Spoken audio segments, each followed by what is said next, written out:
Alors voilà, alors voilà. Schématisons ainsi. Euh, on a euh, des peuplades du nord de l'Europe, des peuplades indiennes, des peuplades chinoises, asiatiques, pardon, des peuplades sémitiques qui viennent du Kenya, de Somalie, d'Éthiopie, qui sont remontées, ont traversé à la fois la rive est du Nil, mais également plus au sud le Yémen, ont conquis la péninsule arabique, sont remontés jusqu'à l'Anatolie, jusqu'au Caucase. Euh, et il y a une dialectique qui a pu se mettre en place qui pourrait être la suivante. On a donc des populations sémitiques, avec des cultures sémitiques, qui rencontrent des populations, des peuples indo-européens, qui se sont aperçus que leur gène n'étant pas récessif, s'ils se mélangent trop avec les populations qu'ils rencontrent, comme les Dravidiens par exemple en Inde, eh ben, à la fin, leurs descendants ne leur ressemblent plus du tout. Et finalement, pour eux, en tout cas, nos gènes et notre ethnie est modifiée plutôt comme celle du peuple avec lequel on se mélange, bah, nos descendants deviennent un peu comme eux, même culturellement, en fait, en réalité. Il y a une sorte d'osmose, d'interpénétration qui se fait comme ça. Euh, or, comment comprendre les paroles de la chanson de Bob Marley, le prophète du rastafarisme, qui est une réinterprétation une énième réinterprétation du monothéisme abrahamique qui nous vient d'Éthiopie, enfin qui se réfère à l'Éthiopie. Il nous dit tant que la philosophie qui considère qu'il y a des races supérieures à d'autres ne sera pas éteinte, il y aura la guerre entre les peuples. Et ça se comprend, puisque donc on a des sémites qui, s'ils viennent du Kenya et de Somalie originellement, même si c'est dans la période préhistorique, ne sont évidemment pas blonds aux yeux bleus, en tout cas n'ont pas le teint clair et ne correspondent pas au phénotype, au génotype européen ou indo-européen, ou ce qu'il en restait quand ils rencontrent donc la pensée brahmanique, qui ont constitué un système de castes, et caste se dit Varana ou Vasana, je ne sais plus, mais ça, dans la signification, ça se rapproche de couleur. Donc ils ont bien compris qu'il fallait que les classes dirigeantes, puisque cette culture était plutôt européenne que indo, et donc il fallait et comme on le voit chez les Sumériens, où les élites sumériennes étaient blondes aux yeux bleus, où il fallait donc qu'ils maintiennent des mariages endogames en fait. Voilà. Donc en gros, ça veut dire aussi de considérer que les races non blanches et celles qui n'ont pas, les types humains qui n'ont pas la peau claire sont en quelque sorte inférieurs. Donc évidemment, les sémites ne peuvent pas accepter ça à l'époque, c'est pas possible. Tu peux pas te dire, ah bah oui, bah on est inférieur. C'est pas parce que les autres véhiculent peut-être une culture plus avancée, une technique, une technologie plus avancée qu'ils sont supérieurs. Donc face à une telle arrogance en réalité des peuples à la peau plus claire, qu'est-ce qu'ils ont fait ils ont fait en sorte de les faire chuter. Donc d'abord, quelles ont été les méthodes qu'on constate, hein, notamment dès la période sumérienne. Euh, on arrive en masse avec plein de populations non blanches. Euh, on se met à créer un déséquilibre où il y a moins de blancs, moins de blonds et plus de gens à la peau et à la peau foncée.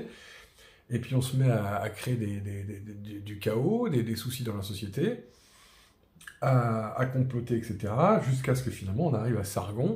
Sargon, le premier roi acadien, c'est-à-dire sémite, qui renverse les derniers rois sumériens d'origine nordique, on va dire ça comme ça. Et puis en gros, du coup, ils s'approprient la culture, les éléments culturels, les techniques qu'ils peuvent comprendre. Ils les font leurs, ils s'approprient également une partie du génome avec les mariages, et puis ils prennent la place des Nordiques. Toujours en se disant qu'ils vont proposer un modèle de société plus ouvert, etc. On constate la même chose avec les Hyksos, ces proto-sémites qui venaient du nord, donc de la péninsule arabique, qui redescendent vers le Nil, qui envahissent le nord de l'Égypte, et qui pendant 150 ans établissent des cultes, le culte de Seth, s'efforcent d'imposer une monolatrie, avec des sacrifices humains, notamment des sacrifices de premier-né, etc., qui s'associent aux populations proto-sémitiques qui déjà fleurissaient dans la région, et on sait que on avait des pharaons, on a retrouvé les momies, blonds aux yeux bleus. Alors après on nous dit oui, mais on a des pharaons avec le nez épaté, des traits négroïdes, etc. Oui, c'est cette génération qui vient de l'apport sémitique, puisqu'on sait que les Sémites originellement venaient du Kenya. Alors il y a eu des brassages, il y a eu tout un tas de choses, donc ils ressemblent déjà plus à ce qu'on peut trouver aujourd'hui dans la population kenyane et somalienne, mais voilà. Et d'ailleurs, on remarque la même chose à la période chrétienne, quand l'Empire romain devient chrétien, on a des populations aux marges de l'Empire qui ressemblent un peu à tout et à rien, tandis qu'on a les descendants des premiers patriciens, familles de patriciens, qui se lamentent en disant, à force de se mélanger avec la plèbe, qui vient des quatre coins de l'Empire, nos enfants ne ressemblent plus à nos parents. On a plus de moins en moins de traits roux, les yeux clairs, etc. Voilà, donc sans préjuger d'une quelconque supériorité ou quoi que ce soit, on constate ce genre de phénomènes-là, de discours-là qui ont émaillé l'histoire.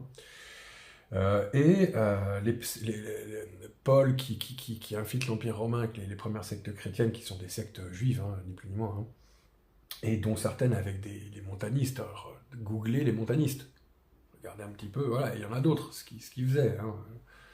Il y en a pour lesquels c'est avéré, avec des hérésies complètes, bon, peu importe. Et donc on sème le chaos, on sème la confusion dans les esprits, on sème le chaos, et puis on récolte les fruits. On récolte ce qu'on a pu récolter de telle ou telle civilisation, et puis on rebâtit autre chose, jusqu'à ce que ça s'effondre.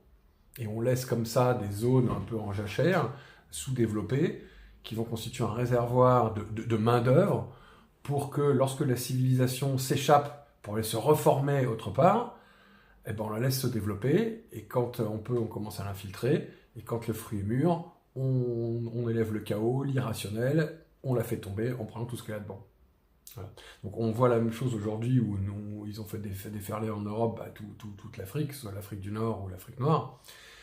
On constate la même chose avec donc la civilisation essaye de s'échapper et d'aller s'installer aux États-Unis d'Amérique, qui sont très vite rattrapés par ce même abrahamique, et puis qui aujourd'hui les a complètement infiltrés par le sud, maintenant par le nord avec le Canada, avec une immigration d'abord latino, puis qui vient de partout, et donc on détruit les civilisations comme ça, mais c'est aussi finalement une sorte de terreau, parce que ces cultures sémitiques, en agissant comme un diluant, comme un dissolvant, des cultures auxquelles elles s'attaquent, parce qu'elles s'en sont exclues. Et bien en fait, elles agissent aussi comme un révélateur. Elles révèlent ce à quoi elles s'attaquent.